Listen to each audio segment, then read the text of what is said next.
Hello, everyone. This is Arjo Carino Turner, founder and CEO of ACT International Consulting LLC. And today's PM 101, that is Project Management 101 Stories, is going to be a learning with Dr. Josseth Ante Malida of London National High School of Pulamulok, South Cotabato. And we've done collaboration since 2008. She's done an amazing job with the London National High School.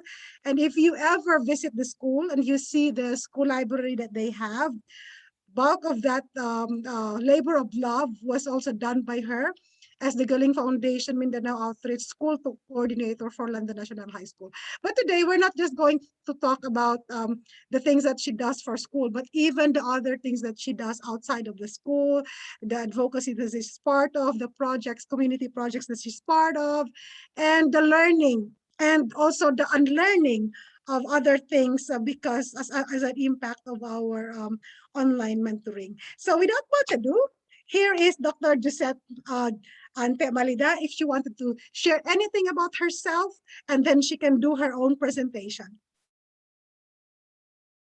Hello, good day to everyone, and magandang gabi sa iyo, Arjo, kasi gabi dyan sa inyo. So it's a privilege really to be a part of your PMI 101.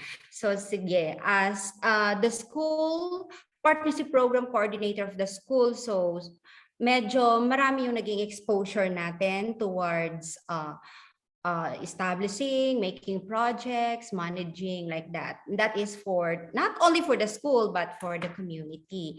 So this time, I'd like to share to you, tuloy-tuloy na tayo. Yes. I'd like to share to you the PowerPoint presentation that I have prepared related to this project management. Here we go. By the way, the artworks behind her are actually her own works. Yep. Yes. And she is a Blaan. Yeah, I'm a Blaan from Barangay Landan, Pulumulok, South Cotabato. And so our school is located, of course, in Landan, Pulumulok, South Cotabato. And we are one of the pilot school of IP schools, Indigenous People Schools in the division of South Cotabato and in Region 12 for 20, starting 2007. So over a decade already. Okay, so here are the projects that I manage, my experience in managing projects. So yung kino-cover natin ngayon is only from 2020 to 2021. So we still have a lot of projects that we did way back. Prior to that, way back then. Okay, first we have the Radyo Mo Sagot Ko project. This is in response to meeting the needs of the learners during this pandemic kasi nag-distance learning tayo.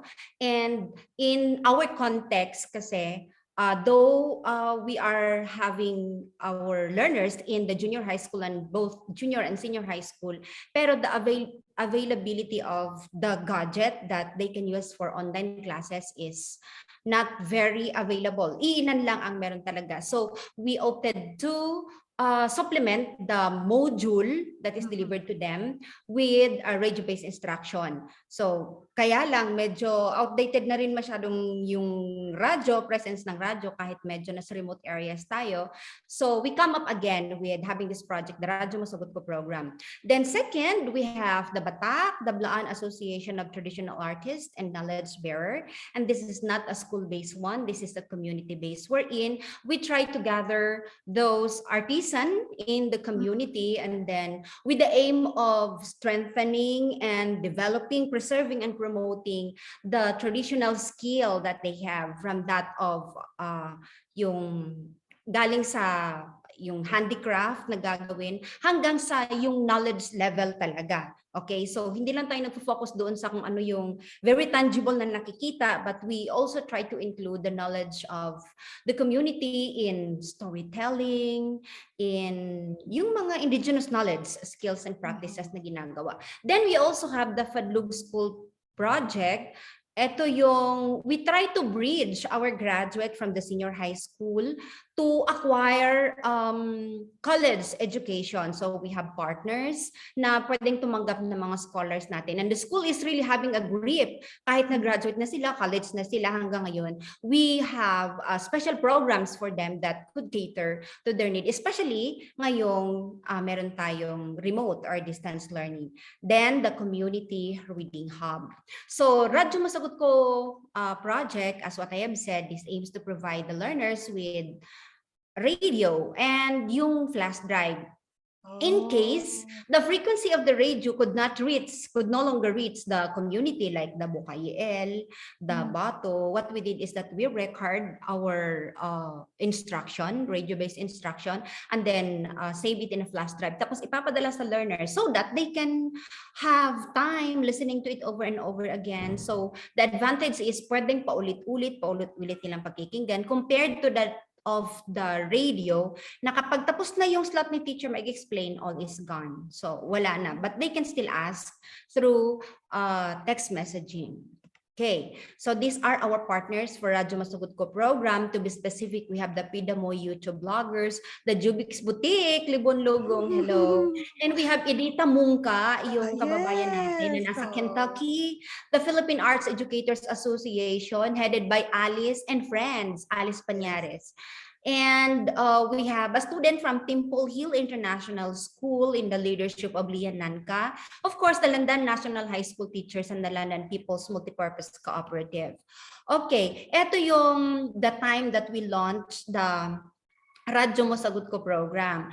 So, dinikit ko dyan, Coach Arjo, yung PowerPoint presentation mo on executing phase or acquiring project team. In the same manner kasi, sa paggawa ng project na ito, we do really gather face-to-face kasi few people lang naman to talk about the project, kung paano pa natin ma-improve yung radio-based instruction ng school. So, as a feedback na rin para sa mga sponsors o mga partners natin, the school initiated recorded video, yung pagka-thank you natin sa kanila. And aside from that, we also send this certificate of recognition for the noble undertakings or for the donations that the school had received. Okay, so eto yung video footage na ginawa ng school as an entry again for the best distance learning modality delivery mode in the division of South Cotabato, and congratulations to us, we got the second place. Nag-first place, coach yung Poblacion Pulomolok National High School. Ayan. That is a big achievement for Landan, you know, being far away from the mainstream, from the town. Yes, actually, it's a breaking record already. Yes. Okay, so sa Schools Distance Learning Modality Initiative, ito yun, yung radio-based instruction natin ay meron siyang 88.5 ang pangalan niya. So yung pihitan natin sa radyo is 88.5 Kafiulandan National High School Educatila Radio. So this is the rating. Opo, so nagkaklase kami. Oo, lahat kami ng mga teachers, ganun talaga ako. Welcome to 88.5 Landan National High School, Educatila Radio. Yung ganun. Okay, so the making of the first school-owned radio station in South Cotabato amidst global crisis. So introducing, this is our school principal na nag-establish talaga ng radio-based instruction, si Maria Cecilia Pimoyco. And opo, so ito yung mga kasabwat namin, mga performing arts namin that ginamit during the documentation. Pag i-introduce natin sila, and then they would have to say a phrase about that project. Okay, nagbe-benchmark. The school did benchmark doon sa mga gumagawa o nagkakaroon ng radio-based instruction, of course. Kaya natuto kami na empower yung school to have our very own. Then after that, from the benchmark, siyempre dala-dala na namin yung knowledge papunta sa school, and we did orientation among the school heads, the teachers, and stakeholders, at saka yung mga service provider natin. Then, nagsusource fund tayo. So, meron si May Hyacinth Ante ng SHARE project. Yun yung support, access, reach, and education. Yun, share project. So during the Brigada Eskwela 2020, then nag-emerge or nag-respond yung Edu Connect na nagbigay ng mobile phone and data para sa mga learners natin. So the mobile phones are already distributed to the senior high school beauty care department. So lahat sila nabigyan. Nag-award kami last week, tapos nag-MOA signing din kami. Ayan. So yung mga alumni ng Landan National High School, si Miss Arlene Bethel, nagbibigay din sila, si Barangay Captain, si PTA President, Mr. Jonathan Bagon, and other donations as in, nandan talaga. Okay? And ito yung actual demonstration ng functionality at saka technicality ng RBI natin. So nag-assign ng school ng official technician talaga na sila yung in charge kapag everyday, okay, may magle-lesson. So dry run ng modality, ayan si Teacher Maylene habang nag-on air ng kanyang lesson sa Filipino, at the same time nakikinig yung mga learners natin sa community. So message of support coming from our Committee of Education sa Barangay, Honorable Josue Passion, Honorable Rebecca J. Jolly, ayan, naka-on air yan sila. And of course, our Assistant Schools Division Superintendent Officer in Charge, Ruth Estacio. And ayan, inintroduce uli yung partners natin during the launching program. Okay. This is amazing. And also, the school, nag-visit si Ma'am Esther Marine 14 sa school natin, and then nagkaroon din siya ng chance to keep in touch with the community through the radio kasi siya yung chairman natin on Committee on Education sa province. So here are the other support coming from our partners. So nagkaroon ng distribution, hindi lang ng radyo, including the school supplies na rin, at saka ibang food stuff for our learners. Okay, so na-acknowledge yung mga partners natin during the launching. And because of that, yung school natin is naging center na rin siya of benchmarking of other school kung paano ginawa or paano nagkaroon ng radio-based instruction. So yung Kasaba Elementary School na neighboring school natin nagpunta, Dalambayong Elementary School coming from Pampakan pa talaga pumunta. Public Schools District Supervisors ng General Santos City at saka ng South Cotabato Division pumunta, at saka mga school heads ng North District. Okay, na-feature tayo sa brigada, opo, at saka sa Dreamweavers on Air na pupuntahan na naman natin mamaya. Tapos sa DepEd SOC Sergeant. Okay, meron din tayong other support programs like yung pag-i-empower ng mga teachers natin sa paggawa ng script at saka pag-air ng kanilang mga lessons. So bumuo tayo ng workshop about that. Okay, then hindi lang siya natigil doon sa last year. Just recently, ngayong Brigada Eskwela, Brigada Eskwela, June, July, August, and September, we distributed another sets of radios to the parents and students of Landan National High School. So nagmo-monitor din tayo as part of my job as master teacher on the actual lesson demonstration through radio-based instruction among the teachers. So nagkaroon din tayo ng bakbakan na monitoring, and then crafting of the tool for the monitoring and introducing that tool, and then actual instruction or actual observation of the lesson while the teachers are having their radio-based instruction. Ito yung mga pangyayari sa likod ng pangyayari. Okay, and we also conduct survey to our end user of the radio, to the learners, and then we gather the responses na dahil daw sa RBI, mas lalong naintindihan. That is very expectedly. Pero iba talaga yung actual na talagang harap yung estudyante and then try to ask them how they feel about having the radio-based instruction. Ito siya. The testimonies of the learners, the footage, the pictures while having their radio-based instruction. By the way, kahit walang radyo, their mobile phone naman can still access to the RBI of the classroom. And we also, or the school, I mean, and also we got some interviews from the parent kung paano pa ba namin ma-improve. Nakakaabot ba? Clear ba talaga yung transmit ng radyo ninyo sa station natin. So we do that as part of the project, as feedback from our client. Okay. So that's the end for the radio-based instruction. Now let's proceed to the Blaan Association of Traditional Artists and Knowledge Bearer. So may nagawa na po tayong document na ginamit na natin as official paper na gagamitin doon para sa association natin, and that is na nakapag dole registration na po ang group natin at nakatanggap na po tayo ng mga paunti-unting aid coming from NGOs and government offices para makapag-start na yung BATAK natin. Anyway, BATAK is a Blaan term which means design or color. Pero nilagyan natin siya ng acronym na Blaan Association of Traditional Artists and Knowledge Bearer, at ang pinaka-base na parang office na ginagamit natin ngayon, yung Gutamdo or training facility ni Fulong Duming Maladianon sa Sitio Calyong, Barangay Landan, Pulumulok sa Cotabato. Okay. Tapos, Coach, nakapag-release na rin po tayo ng paunti-unting tulong doon sa mga members natin in the form of loan. Ayan. Na paunti-unti lang pero kahit paano nakakatulong tayo. Ito yung parang loan Jason application Lantingan, I think form. he is also part of the ACT International Consulting. Yes po. Kasi teacher natin siya dito sa Landan National High School. Oo.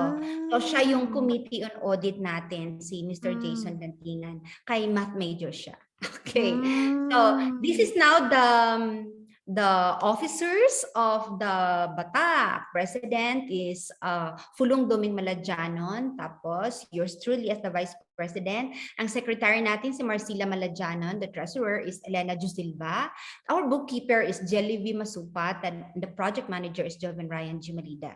Tapos may mga working committee tayo. Mayroon tayong audit and inventory, membership and screening committee. Meron tayong education committee and monitoring and evaluation committee at the same time. Okay, so ito na yung mga nangyayari doon sa BATAK Center natin. So Fulong Duming is now having pinaka-regular na tinuturo niya ng mga children sa pag-carve ng faglong. We have 5. So around the neighborhood lang yan siya. Kasi anyway, modular man tayo, so medyo nakaka-adjust yung mga learners, nakaka-manage sa kanilang sariling mga oras. Oo. So ayan, mag-apil-apil na. Go! You will never feel. Di ba? Hindi mo masyadong ma-feel kung hindi ka talaga engaged. Right. Yung the labor that they have to do. Kaya dapat hindi binabarat. Hindi binabarat. The work that they do is worth for the price that they demand for it. Because they know the worth of their work. So, mga 2 weeks ago, again, pumunta si Sir Dasoy together with Grace and yung team nila nag-donate kay Fulong Duming netong mga equipment na pwede magagamit para medyo bumilis yung paggawa ng kanilang mga project na faglong. Pero ini-encourage pa rin nila. They made it a point that the masters, they'll have to use the traditional and his own process of making it. Ito, parang aid lang siya na sige para bumilis, pero wag nating kalimutan yung traditional na talagang ginagamit. Alright. Sige, ayusin ko muna ang battery ko. So, let's move forward. So, ito yun, part na rin siya, yung mga pag-prepare ng deliveries. Oo, hindi natin yan siya i-set aside. As part pa rin siya ng tradition natin. Ayan. So, gaya din tayo sa paggawa ng mga slah at saka ng mga belt.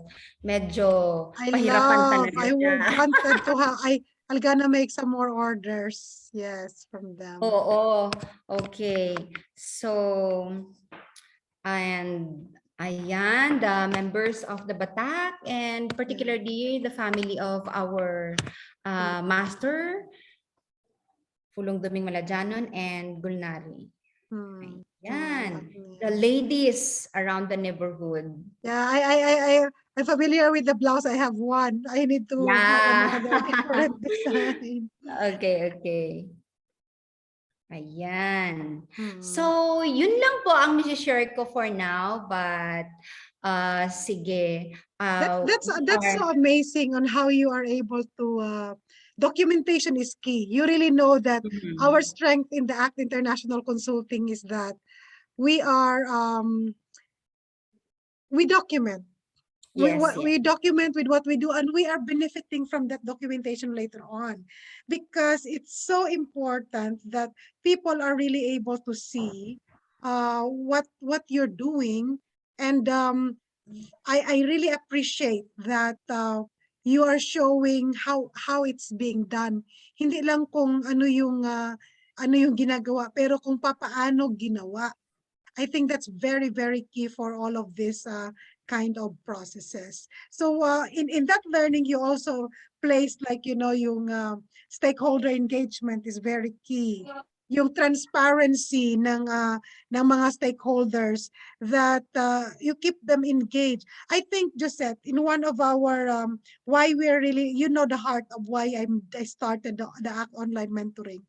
It is a response of taking action for the frustration of our old folks, wherein they experience failed projects time and time again. You know that, right?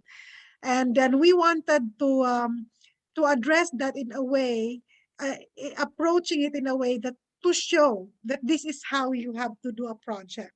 There is accountability, there is transparency. You document, you deliver what you said you will have to deliver. And then you engage partners, because as you see, are your partners going to support you if they don't see the benefits, and if they don't see the power, they don't see the impact of their help? Most partnerships flourished because they develop mutual trust.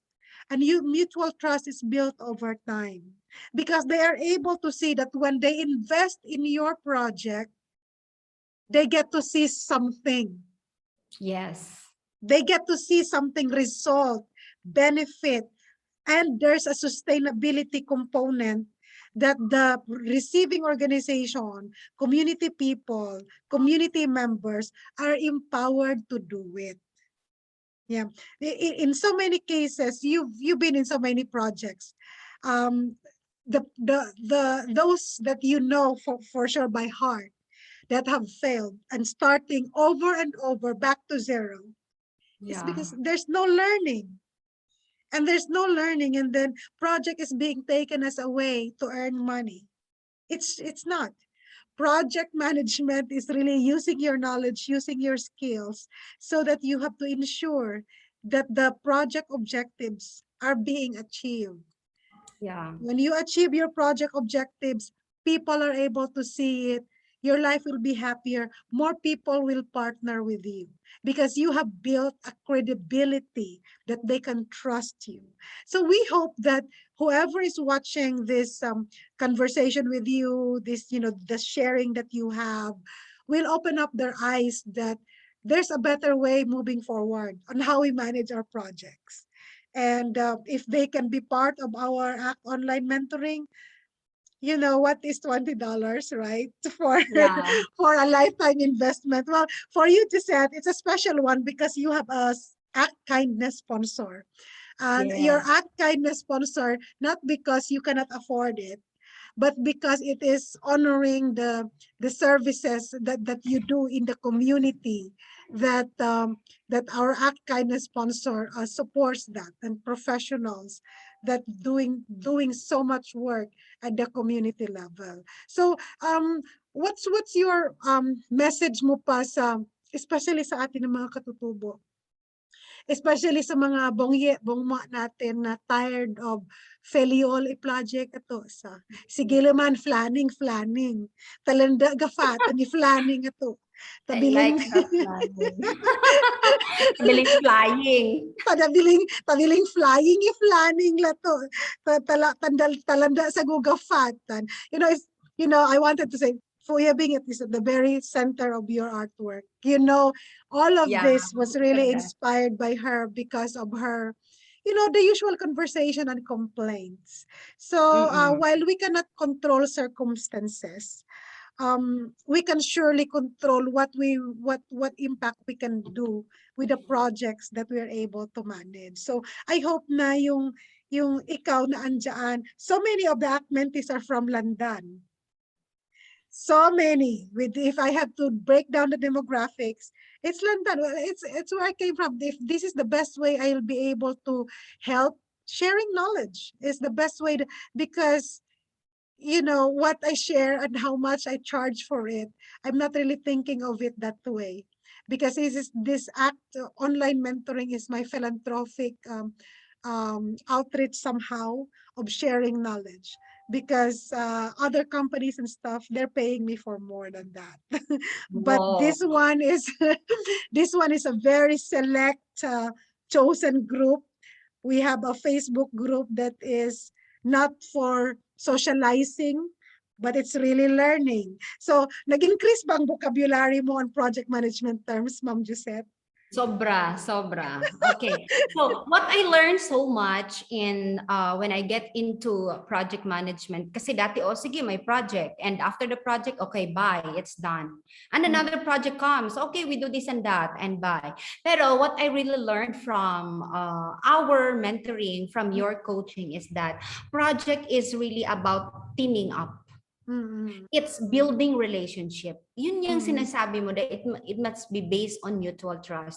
Kasi we do project because we wanted to learn, and actually the end expectation na talagang gusto natin mangyari is we just wanted to help organize people. And then, kasi sayang din naman yung mga resources that we have. Tapos, tama yung sinabi mo, it's nakakapagod already. We do mistakes over and over again, and until now, ganun pa rin. Parang napakahirap. It's a waste of resources. Waste of resource. Waste of energy. Tapos, ano siya, kapoy na po siya sa heart, actually. Oo, kasi when we started the project, we're all in this together and that, and in the middle, ang ending, bye, talikdanay tanga, walay tingog-tinog, it's not very healthy. Yes. Oo. So how about your learning about, yung team development, especially, stakeholder engagement changes all the time. So how do you keep the interest of your stakeholders to stay the course? If ever, dapat kung less yung interest nila when they started in the project, you wanted them to be elevated na they will be really having an ownership of the project. Opo. Okay, so yung pinaka-effective na tool na nakita natin to keep our partners na talagang mag-stay dun sa project is yung pagiging transparent natin, and we do feedbacking all the time. Yes. So kapag may mga opportunity na dumadating, kapag may mga problem tayo na dapat i-resolve, we sit down together and we talk. Yun bang crystal clear na feedbacking, kumbaga. Oo. So we keep on informing them ano na ang mga nangyayari, ano pa ang gusto nating mangyari. Actually, it just boiled down to open communication and being open-minded about it. Oo. So that is why sa awa naman ng Diyos, that yung mga medyo may mga disbelief dati na, oy, hello, ano na naman yan. Kahit paano, na-open yung mga mind nila na, talaga nga palang may project thing na tinatawag sa na nangyayari sa grupo na ito, okay? So for now, marami na ang uy, sali kami dyan. Ma'am, pwede pa kami magpa-member? Ma'am, kami, what about us? Bakit hindi namin alam yun? So for now, yung batak natin is mag-open kami for yung mga additional membership na rin. Kasi marami na rin kasi ang lumapit na, uy, pa-member din kami dyan. Because the group is, ma-observe nila, it's dynamic and it's very organic and functional. Oo. So, yung kung ano man ang plans, ano man yung mga problems, especially policy, kasi medyo hindi pa policy oriented yung ibang members natin. So, kailangan talaga siya i-lay down. Oo, pag-uusapan. So, organizational approach. Do you think, Dr. Josette, that are you valuing now the project management is a profession? It is not a designation. It is not a role. Like project manager, being a project manager is actually a profession. It is not a designated role, not only a position title. Do you Yes, see it? I really saw it. Hindi lang siya position, hindi lang siya designation. It's a profession, coach na kailangang pag-aralan. Yes, yes. Okay, we need to learn a lot. We need to, we need to ask question so that malalaman at maintindihan natin. Kailangan talaga siya pag-aralan, literal na mag-aaral tayo. Oo. Because, Para maging project effective. management is now offered as a postgraduate professional development in most universities here in the USA. While sa atin, pag project management, hanggang workshop lang tayo. Oh, sige, Workshop at manager saka ka. masyadong focus on planning only. Kaya sabi nga ng mga matatanda, planning lang sila ng planning. Because you know what? We don't talk about Oo. initiating the project.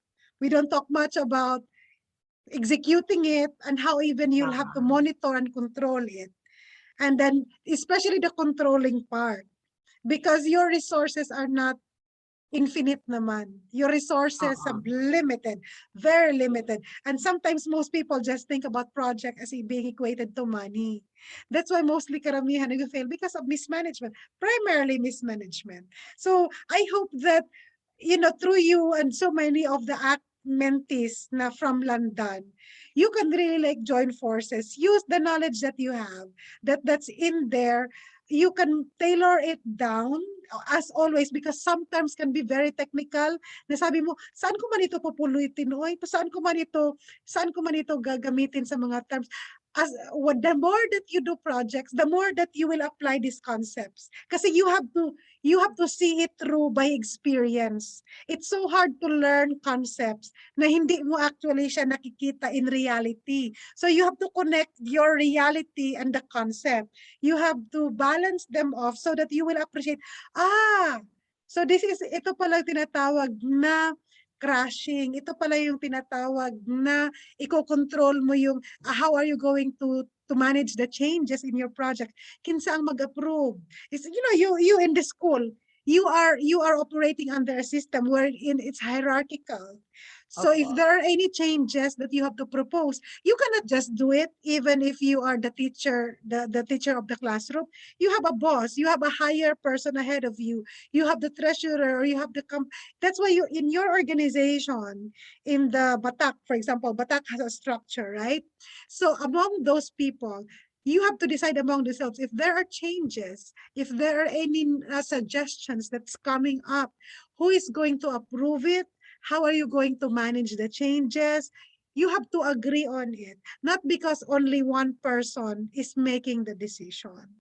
So you have to deal with this um, organization, understanding your organization. Kaya sabi ko, if we are able to really like advocate yung project management more than a designation and a role, it is a profession. Just like you are a teacher, you're licensed to teach, right? Guess what?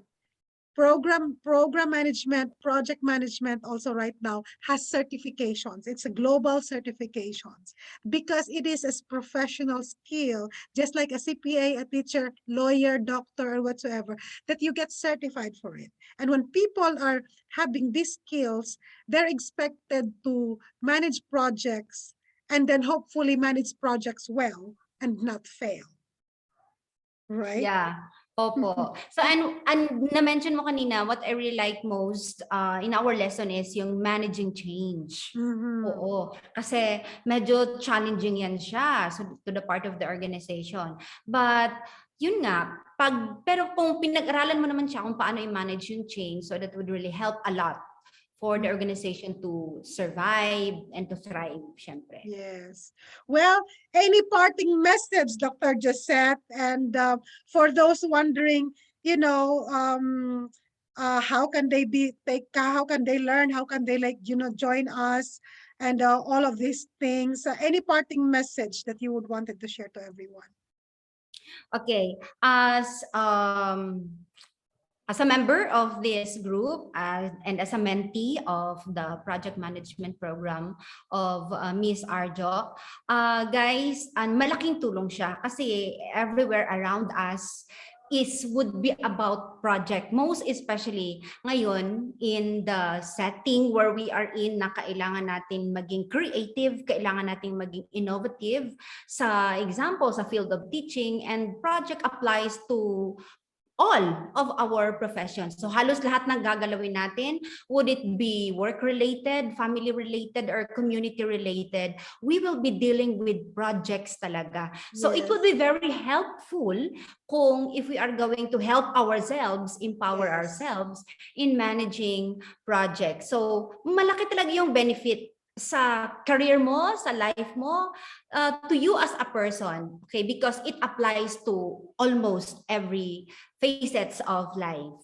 So, para na, train na tayo. Join na tayo sa project management team. Yes, and as you said, it's very important because even celebrating a birthday is a project. It can be a very personal project, but you see the same thing. A project has a beginning and an end. It's the same concept. You wanted to accomplish something given a limited time, given a limited resource. But anyways, bong salamat, maraming salamat, daghang salamat, Dr. Josseth Ante Malida, for sharing some insights. And I know for sure this session is not going to be enough to cover everything that you are part of and a project of, but just really a glimpse of the major things that you're doing about project management and how our mentoring is really like helping you up because you are taking action. So in our act is specifically action, courage, and teamwork, because you need to have that, you need to take action, you need to have the courage to do it, and you need to engage others, and that is the teamwork. That's why it's called ACT International Consulting. Why it's international? Because we are international. Our community is international. We're coming from different places and countries, although our common bond in the ACT International Consulting is we are all Filipinos. Even though wherever we are in this part of the world, we are all Filipinos, and mostly from the indigenous peoples group and indigenous communities, because my heart is really there, because that's where the community-based projects that I'm seeing based on experience, why are projects in the communities always failing? So if we will be able to develop a local consultant like Ma'am Josette and so many others in project management in your community and make you hopefully help you get certified in the long run in your future, if you choose to do so, please know that project management is a profession. Being a project manager, you can be certified project manager. That means you know what you're doing. So from Atlanta and from the Philippines, Ma'am Josette, magandang gabi and happy Indigenous Peoples Month celebration in the Philippines. I am Blaan, but what I am wearing, in full disclosure, is Manobo, Manobo Indigenous Peoples Group of North Cotabato, courtesy of NCIP Central Mindanao by Limpayin Cebu Glass. So good night from Atlanta. Good morning, Philippines. And until next PM 101, Project Management 101 series and stories.